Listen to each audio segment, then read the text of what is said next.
Monsieur le Président, Monsieur le Vice-président, nous abordons ici la deuxième phase de la stratégie aéroportuaire régionale suite à la première étape débattue en octobre 2023. Pour ce faire, un document très complet qui n'aborde pas uniquement la dimension commerciale avec les passagers, mais également la maintenance, les services de fret ou de santé ou encore la continuité territoriale.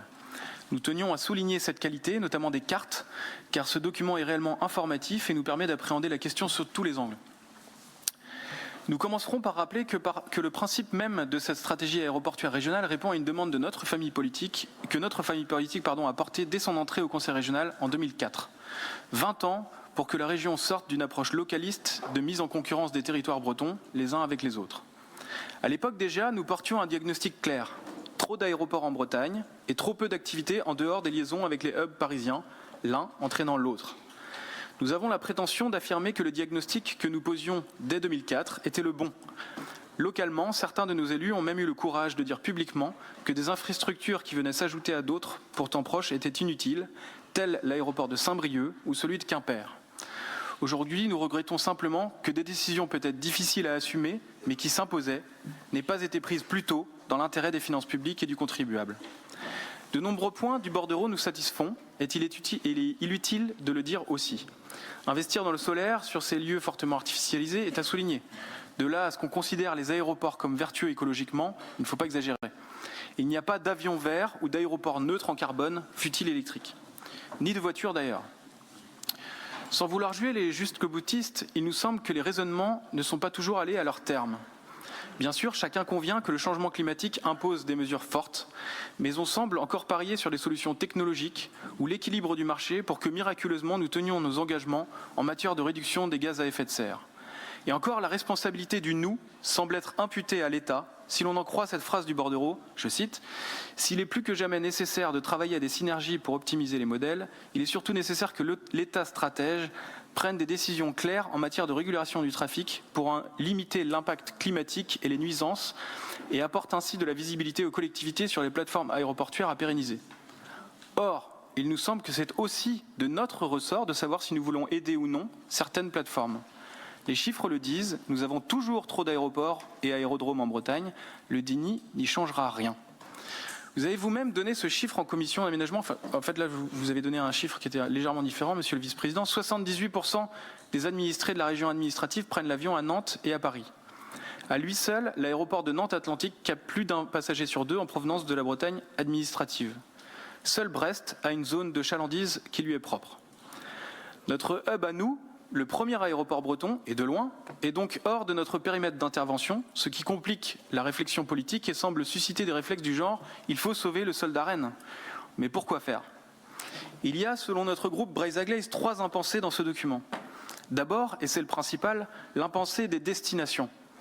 Quand les plateformes ne tiennent que sur les vols intérieurs, notamment les sauts de puce vers une plus grande plateforme menant à l'international, on peut s'interroger sur la concurrence que nous organisons entre avions et trains qui génèrent d'énormes budgets pour notre collectivité, aussi bien aujourd'hui que dans le passé, car rappelons-le, la LGV nous a coûté 1 milliard d'euros, une somme qui aurait normalement dû être à la charge de l'État. Le deuxième impensé concerne les plus petits aéroports. Leur avenir reste flou.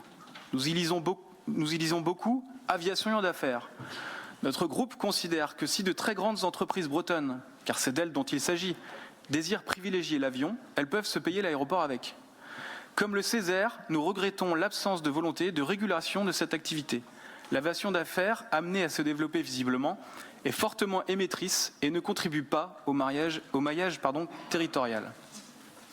Enfin, le troisième impensé est celui de l'offre et de la demande. Tout laisse penser que nous ne pouvons pas choisir les destinations et que celles-ci seraient naturelles. Or, il faut le redire.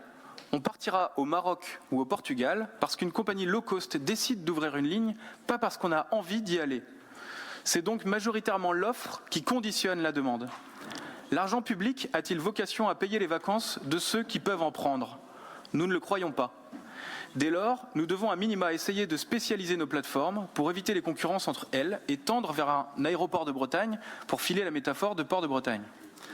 Pourquoi pas d'ailleurs une DSP unique à terme? La volonté affichée de coopérer avec Nantes est déjà un bon signal que nous avions déjà pointé en octobre 2023. Vous l'aurez compris, nous ne pourrons toujours pas voter cette stratégie. Si nous partageons l'idée de conforter Brest comme premier aéroport de la région administrative, nous ne partageons pas du tout la philosophie qui consisterait à réguler l'accès à Nantes, même s'il est vrai que cet aéroport frise la saturation. En même temps, il n'y a pas eu de travaux pour le moment, en réorientant les flux vers Rennes, comme l'a exprimé Michael Carnez en commission et encore aujourd'hui. Sans pour autant disparaître, Rennes pourrait rester une plateforme de fret, mais démographiquement parlant, en termes de passagers, son accès n'est pas si central, contrairement à Brest, dont la zone de chalandage est la Basse-Bretagne, et Nantes, qui absorbe tout l'ouest de la France, dont la majorité des résidents du Morbihan. L'honnêteté intellectuelle nous oblige à dire que les 7 millions de passagers nantais ne sont pas le résultat d'un miracle économique.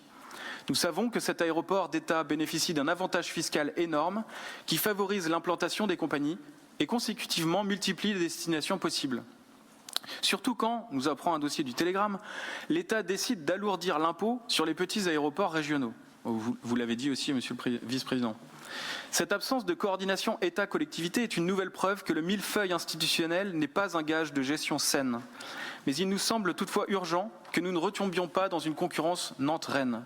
Au contraire, travaillons tous ensemble à la fusion pure et simple de ces deux aéroports. J'avoue que je n'ai pas compris ces chiffres tentant de prouver que les gens qui prendraient l'avion depuis Nantes pollueraient plus que ceux qui le prendraient depuis Rennes. Alors il y a les pages 20 et suivantes, ok, je les ai relues, mais les bouchons existent à Rennes aussi, et si les gens qui vont à Nantes polluent plus, c'est sans doute qu'ils vont plus loin. Bon, ça, on le reconnaît, hein, puisque c'est un aéroport qui est beaucoup plus international, intercontinental que les autres. Mon dernier point traitera d'un vieux serpent de mer qui est justement lié à cet argumentaire, l'accessibilité aux aéroports. Notre groupe en parle depuis de nombreuses années. Il ne serait pas si difficile d'améliorer l'offre de mobilité vers nos aéroports. Encore faudrait-il qu'on cesse d'accepter que ce soit les parkings payants qui servent à équilibrer les comptes des aéroports, parce qu'ils font partie de la dynamique, du modèle économique. Leur accès se fait majoritairement par la route et génère à lui seul une pollution énorme. Le bordereau en fait d'ailleurs mention.